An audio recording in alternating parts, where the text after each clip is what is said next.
Basement bathroom number 2. Let's get to work. All right, so we got the second basement of the week going in. This one's going to be a laundry and a half bath, toilet and a sink. Some people are asking why I'm using the 4-bander with the bushing, and I honestly don't have an answer to you. Someone mentioned the Mission coupling with the 4x3 PVC rubber on the inside, but it's got 2 bands on it, and I was always taught that they were illegal on the underground. I know I got some inspectors that follow me.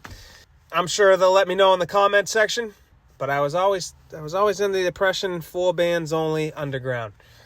And anywho, there are also some so-called plumbers on there asking why I can use a 90 on the flat. And if you are a plumber, you should know that that is a sweep, which is a long pattern 90 made for drainage. They must be one of those drain cleaner guys. Once again, I meant no harm by that, but turns out the guys who play in that much shit, they really do have feelings. Moral of the story is, I just want the kids to see that there's more to plumbing. You don't have to do that at all. Listen, kids, if I started out at a company doing that, there would be one less plumber in this world, guaranteed. I'm not knocking it. I just don't want to do it. I'd rather build something. So moving on, we're doing a little wet vent action here. That's a 4x3 90 picking up the toilet. People are going to say, why do you use a 4x3 90? That's because when you run 4-inch up to the toilet, which is completely legal, on the finish, you don't have to worry about the concrete guys. You don't have to worry about the tile guys. You just cut that thing flush to the floor, and then a 3-inch flange slides inside the pipe.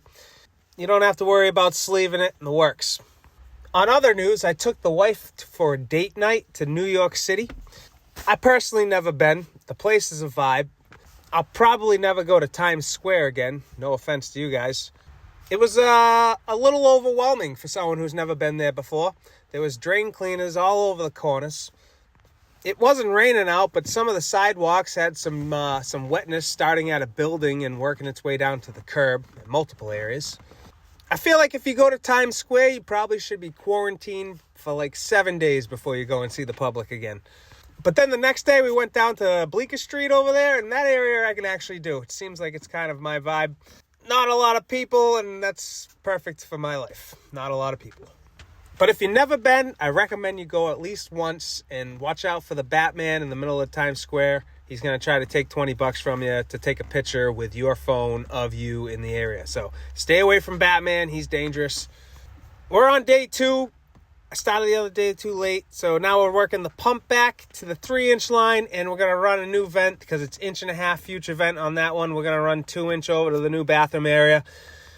We got 2 hard points here. I know some of you would use a rubber 4-bander on this thing, but I don't know. I'm not saying I'm not going to do that one day, but I'm just more comfortable with 2 plastic pipes bonded together with glue and cleaner than I am with a rubber fern coat behind a wall, especially with a forced pump coming right at it.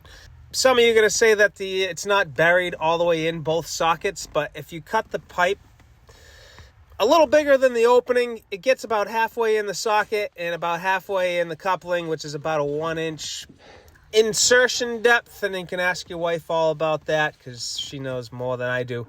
Now the job's done, and I'll shut up. Basement bathroom number 2, ready for an inspection. I did have one problem. I didn't put a clean out here for a test ball.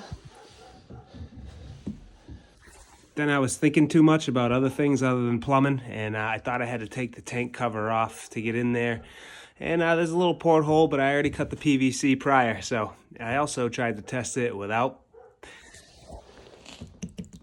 And the lids aren't waterproof for some reason, so I got a ball in there. Now it's time to call in the morning. Let's get out of here.